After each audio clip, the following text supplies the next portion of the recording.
button दाबून मावर बाबू button आहे आता पुढून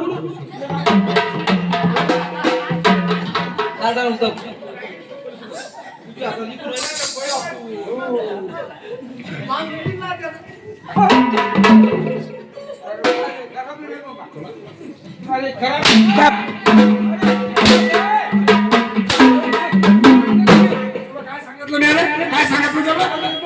इकडे तिकडे वायरला हात तुकडव म्हणून शॉट होतो ते वर हात लावतो इकडे हात लावतो योग्य ठिकाणी बटन दाब म्हणलं तुला पहिले सांगितलं ना बरोबर बटन दाबी इथं बटन आहे कुणीकडे हात लावला तर शॉट होतो ते लाटा मारते मग